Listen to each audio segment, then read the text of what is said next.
श्री सद्गुरु महाराज की जय। पर निंदा सम अघ न गरिन्सा, महर्षि में ही परमहंस।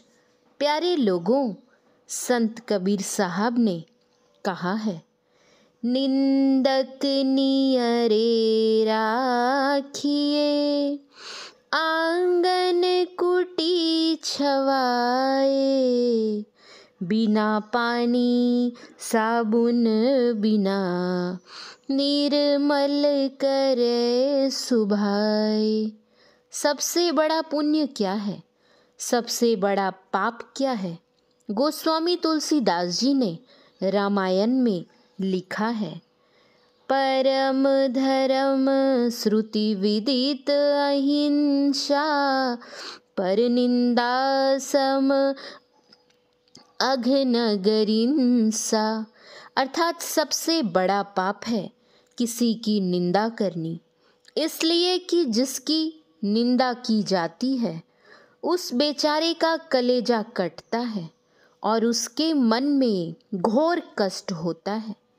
अगर उसमें अवगुण अधिक है और गुण कम है तो गुण कम होने वाले को पहले नरक मिलता है और जिसमें गुण अधिक है उसको चिरकाल तक सुख मिलता है। निंदा करने वाले में यही होता है। इसलिए महात्मा इन दोनों में सम रहते हैं। चाहे उनकी निंदा करो चाहे स्तुति करो। निंदा करो तो तुम जानो और स्तुति करो तो सो तुम ही जानो। संत लोग निंदा सह लेते हैं। संत कबीर जी ने काशी में अपनी हंसी करवाई। कहा है, काशी में हंसी करी, गणी का संग लगाए। इसलिए फगुआ होली में लोग गाते हैं, सुन ले भैया मोर कबीर। कबीर साहब के हाथ में एक बोतल गंगा जल से भरी थी तथा एक ओर वेश्या और दूसरी ओर रविदास जी थे और स्वयं मस्त की तरह चलते थे जैसे शराब पी ली हो। एक नवाब था बिजली खां। उन्होंने ऐसा देखा तो मन में सोचा कि संत कबीर ऐसे हो गए। दूसरे एक राजा थे वीर सिंह बघेल। कबीर साहब के वे शिष्य थे। उनके यहाँ भी गए। उन्होंने कबीर साहब को बैठने भी नहीं कहा, लेकिन कबीर साहब स्वयं बैठ गए। जब वे बैठे तो वीर सिंह बघेल ने कहा, आप इस तरह क्यों हैं?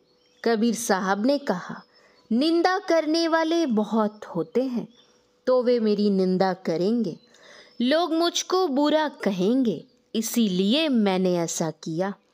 पीछे बोले, लोग कहते थे कि बोतल में शराब है लेकिन यह गंगा जल है।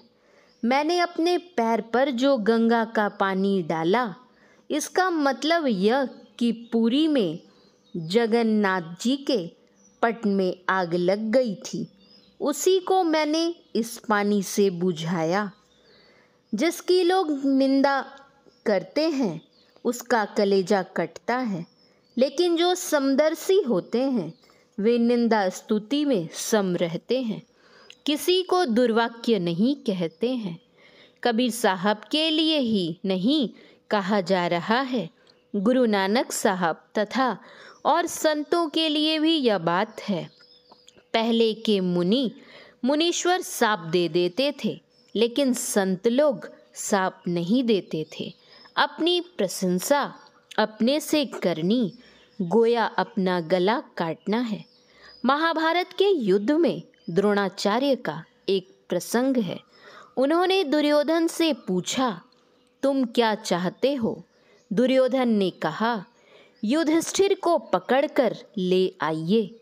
द्रोणाचार्य ने पूछा, युधिष्ठिर को पकड़कर लाने क्यों कहते हो? दुर्योधन ने कहा, फिर एक बार उससे जुआ खेलेंगे और 12 वर्ष के लिए वनवास भेजेंगे। द्रोणाचार्य ने मन में सोचा कि यदि मैं कहूँ कि युधिष्ठिर को पकड़कर ले आऊंगा तो यह क्रूर बुद्धि वाला है, उसको यह जंगल जरूर भेज देगा। इसलिए उन्होंने दुर्योधन से कहा, देखो अर्जुन जवान है और मैं बूढ़ा हूँ। दूसरी बात कि उसको पाशुपत अस्त्र भी है। मैं युधिष्ठिर को ला सकता हूँ, लेकिन अर्जुन को उससे अलग कर सको तब। एक राजा को दुर्योधन ने नारायणी सेना दी और कहा कि अर्जुन को ललकार कर दूर ले जाओ। नारायणी सेना ऐसी थी कि उसको वही मार सकता था जो श्री कृष्ण के ऐसा बलशाली हो। वह यादवों की सेना थी। द्रोणाचार्य के साथ कर्ण भी था। कर्ण और दुर्योधन द्रोणाचार्य की रक्षा करते थे। जब तक मैं नारायणी सेना को हराकर अर्जुन वापस आए, तब तक में कर्ण ने युधिष्ठिर को बहुत घायल कर दिया। नारायणी सेना से लड़ने के लिए जाते समय अर्जुन ने युधिष्ठिर से कह दिया था, यदि आप थक जाएं तो अपने शिविर में चले जाएंगे। जब युधिष्ठिर जी को अर्जुन देखने गए तो युधिष्ठिर ने क्रोध में आकर कहा, तुम कर्ण से डरकर यहाँ आए हो। यदि तुमसे गांडीव धनुष चलाया नहीं जाता है तो किसी दूसरे राजा को दे दो। अर्जुन की ऐसी प्रतिज्ञा थी कि जो कोई उनको गांडीव के लिए कहे कि किसी दूसरे को दे दो तो उनका वे गला काट लेंगे। युधिष्ठिर की बात सुनते ही अर्जुन ने तलवार निकाली उनको मारने के लिए। भगवान श्री कृष्ण ने अर्जुन को समझाया तो पीछे बहुत दुखी हुए और आत्महत्या करने के लिए तैयार हो गए। फिर भगवान श्री कृष्ण ने कहा, यह क्या कर रहे हो?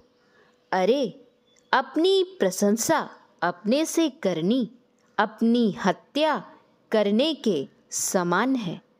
भगवान श्री कृष्ण के समझाने पर दोनों भाई के हृदय साफ हो गए। अवंती राजा के पास एक हाथी था जिसका नाम अश्वत्थामा था। भीम ने उस हाथी को युद्ध में मार दिया। पांडवों ने हल्ला किया। द्रोणपुत्र अश्वत्थामा मारा गया। द्रोणाचार्य ने कहा, तुम लोगों की बात मैं नहीं मानूंगा। यदि युधिष्ठिर बोले तो मान सकता हूँ। युधिष्ठिर को बाध्य होकर बोलना पड़ा। अश्वत्थामा हतो नरो वा कंचरो। द्रोणाचार्य यह सुनकर शोकित हो बैठ गए। धृष्टद्युम्न ने उनका गला काट लिया।